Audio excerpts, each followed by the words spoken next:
This program is being recorded. And we're live. Hello, parents, kids, and my fellow doctors, and welcome to the July 2020 Walk with the Doc Kids Time from the Nevada chapter of the American Academy of Pediatrics, which we call the Nevada AAP for short. My name is Dr. Terrence McAllister, and I'm a pediatrician at Desert Valley Pediatrics in Las Vegas. I am also the Walk with the Doc Las Vegas coordinator for the Nevada AAP. Most of the year, we meet at the beautiful Spring Mountains Preserves in Las Vegas, but June through September, we head up to the amazing Mount Charleston Spring Mountain Visitor Gateway to escape the extreme summer heat of the Las Vegas Valley. Today is Sunday, July 12th, 2020, and as we are all trying to keep our distance to protect ourselves and our community from the coronavirus, today we are holding our fourth virtual walk live streamed online. For 4 years, the Nevada AAP has been meeting the second Sunday of every month in Las Vegas to talk about an important pediatric health topic and then to take a walk together. The Nevada AAP has also been coordinating a walk for the Reno community, and today we are holding a statewide Walk with the Doc. Today we welcome Dr. Jacqueline Patterson, who is a general dentist and orofacial myofunctional therapist and the owner of Revive Orofacial Therapy and Wellness Center.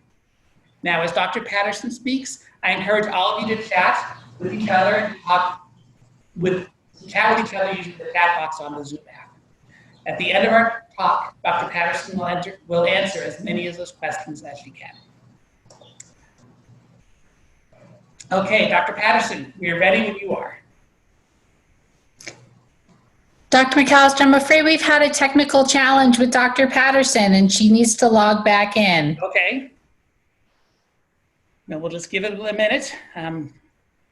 We're all getting used to using this virtual technology and sometimes there are a few little hiccups, but we will give her a moment to log back in to start her talk.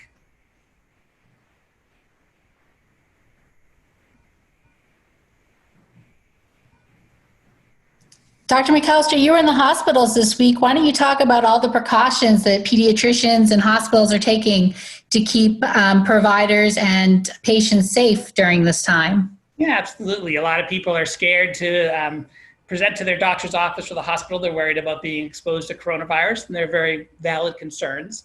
And so we take a lot of precautions to keep people safe because there are still other medical needs that need to be addressed. I can tell you at my practice at Desert Valley Pediatrics, we've split up our appointment times. So we see the healthy children in the morning, and we try to keep anybody who's sick or symptomatic away at that time of the day, so that when you're bringing your kids in for their well checks, they're not potentially exposed to the coronavirus. And then in the afternoons, we have time for sick kids, so we see them then. We also make sure that we're doing a lot of sanitizing of our office space. We encourage and at this point require everybody who comes into our office, everybody that is who's older than the age of 2, to wear a mask. We do know that wearing a mask does a lot not only to protect yourself from the virus, but more importantly, it prevents you, if you have been exposed, from spreading the virus. And so we have everybody in the office, certainly all of our staff are wearing masks all the time, and we ask everybody who's older than the age of 2 when they come in to wear a mask while they're in the office. And the precautions at the hospital are very similar. They check temperatures of everybody who's going into the hospital. They ask if you have any symptoms that potentially could be caused by coronavirus, and everybody is required to wear masks and to keep some social distancing.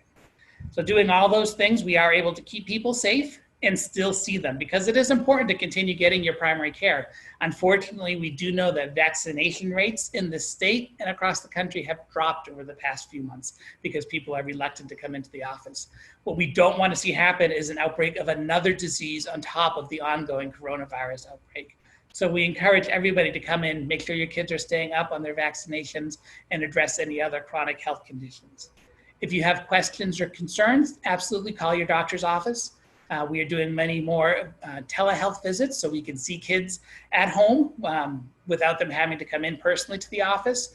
But we're also, as I said, when we do need to see people in the office, we have safe ways of doing that. So definitely contact your pediatrician's office, talk to them about your concerns, and find out the safest way for you to continue providing care for your children. And I apologize, it looks like Dr. Patterson is still struggling to join us. But this week, certainly the American Academy of Pediatrics has been making a lot of noise, a lot of news with their cautious guidance for opening up schools when communities are ready to do so. Perhaps you could talk a little bit about that. Yeah, absolutely. So it is the American Academy of Pediatrics, or the AAP, came out with a statement saying that they encourage, wherever possible, for children to go back to in-person school this fall. Now, the statement that they actually came up with is extensive, and I'd encourage any parents who are concerned to find their statement online and to read the whole thing through, because they're not just saying that schools should reopen the way they were last year. We know that that's not practical, that's not safe. So there are a lot of precautions that have to be taken. However, we also know that keeping kids out of school is bad for a number of reasons. Certainly, it's harmful for them academically. The schools have been trying to do this online remote schooling with parents homeschooling, and they can accomplish some teaching that way, but it's not as good as being in person and in school. And schools provide a lot of other things too. Schools provide social development for kids, which is very important. They provide nutrition for a lot of kids. That hot meal that they get in the middle of the day for some kids is their best meal of the day. They also provide opportunities for physical activity and opportunities for developing and growing their friendships. So in-person schooling is so important for so many reasons that it has to be made a priority. However, we need to look at, it can't be a countrywide policy. We need to look state by state, county by county, as far as what's going on with the coronavirus in your community at the moment. And schools have to be flexible, because even if it looks safe to open, and they do open, as things change over the next several months, and we know with this virus, things can change very quickly, schools have to be ready to adapt, and to adapt to the circumstances, and to possibly changing from in-person schooling to going back to remote schooling temporarily if necessary. So those are the concerns with the in-person schooling. And it is a controversial question, and it has been getting a lot of play in the news, and it's important. I'm glad it's getting a lot of play in the news, because it's a complicated question. There's not a simple answer. And the whole idea of the recommendation from the American Academy of Pediatrics is to mitigate risk, not to eliminate risk, because we can't do that. But we have to consider the risks of sending kids to school during the coronavirus, as well as the risks of not sending them to school, because there are risks both ways. And we need to find the right balance for our community, and every community needs to find that right balance in order to address kids' physical health, academic health, mental health, social health, and that all of those things are combined in the school system.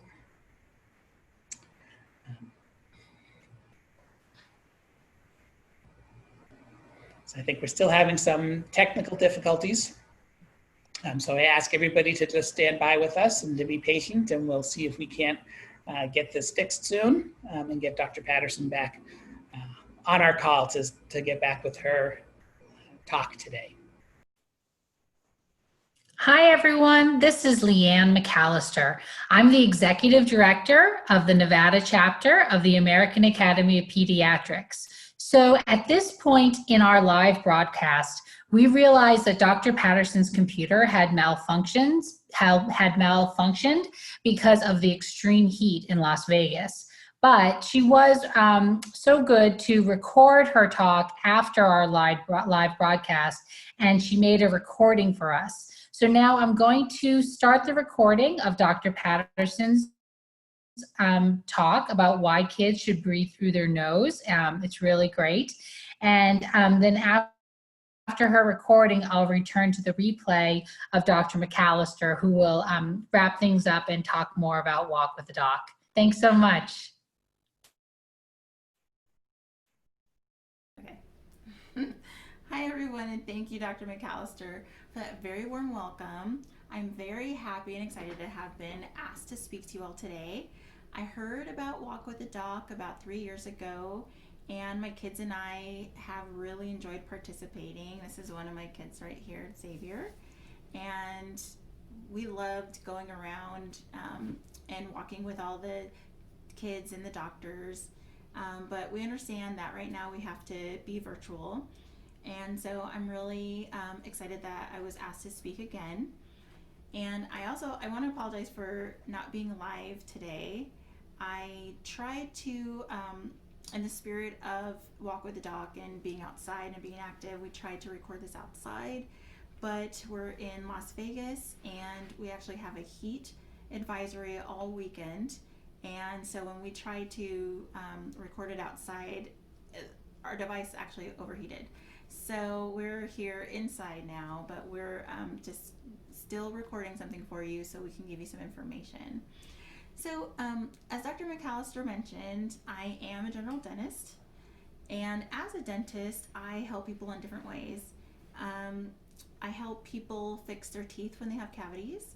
I help replace missing teeth when they need replacing, and I also help people get out of pain if they have a toothache or something else going on in their mouths.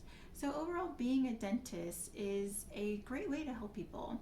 But I'm very fortunate I can help people in other ways as well. I'm also an orofacial myofunctional therapist, and I know that is a long name, boys and girls, but we can also just cut it down and just say OMT. And as an OMT, I do help my patients sleep better and feel better and grow better. My favorite way to help my patients as an OMT is to help them stop breathing through their mouths and start breathing through their nose. Did you know, boys and girls, that your mouth is not really meant for breathing at all? It was made for eating, it was made for drinking and speaking. Some of us can even whistle. Z, can you whistle? I can't whistle. Like no. Well, some of us can whistle better than others. But that's what it's made for: whistling, blowing bubbles, making funny faces. Can you make a funny face? Well, that's a cute face. Oh, there you go. So our noses, though, are perfect for breathing.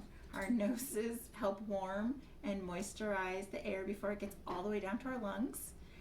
It helps filter out germs, so we don't get as sick, and it helps remove pollen and other allergens. So our noses are very good for breathing.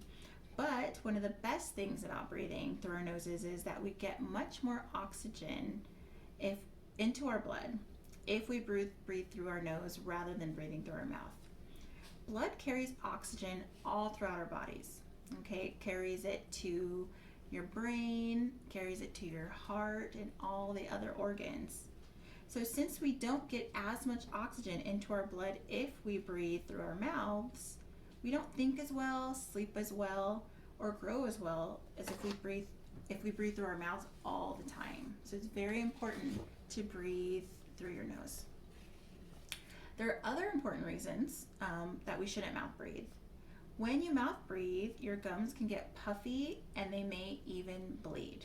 Okay, we call that gingivitis, boys and girls. Another way mouth breathing can affect us is that it can make our mouths really, really dry. Okay, and so when you have a dry mouth, sometimes our breath gets really stinky. Does your breath get stinky sometimes? Mm-hmm. Yeah.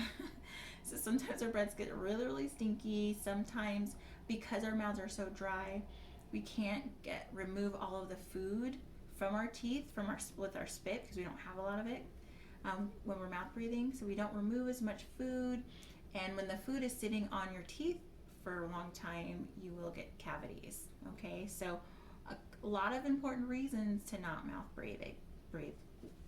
One of the worst things, in my opinion, that can happen when you aren't breathing through your nose is that your mouth might not grow the way it was supposed to grow.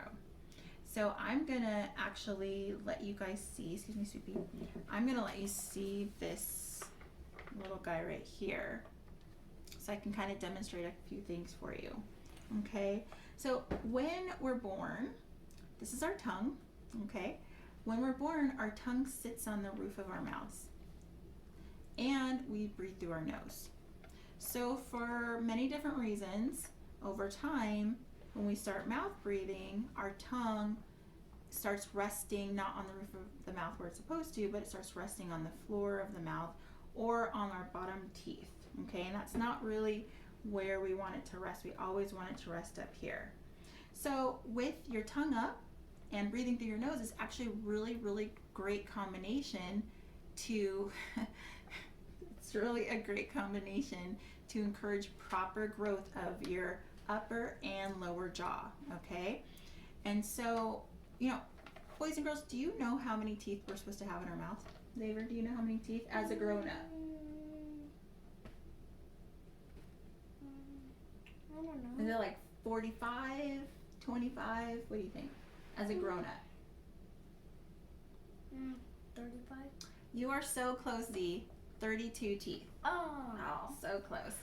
So we're supposed to have 32 teeth be able to fit in our mouths, okay? So, it's really important that we start breathing through our nose and keeping our mouth closed because it encourages really good growth of our upper and lower jaw. If, let's say, you are mouth breathing or your tongue is in the right spot, you can have smaller jaws and your teeth might grow in crooked, okay? So that's what happened to me, boys and girls. I don't know if you can tell, but I have braces on right now. And I needed braces because my jaw was really a little too small to house all the teeth that I was supposed to have. So we really want to encourage you to breathe through your nose and keep your lips together so that you hopefully won't need braces one day. All right. So what have we learned today? Z, did you learn anything today? Mm-hmm. What did you learn?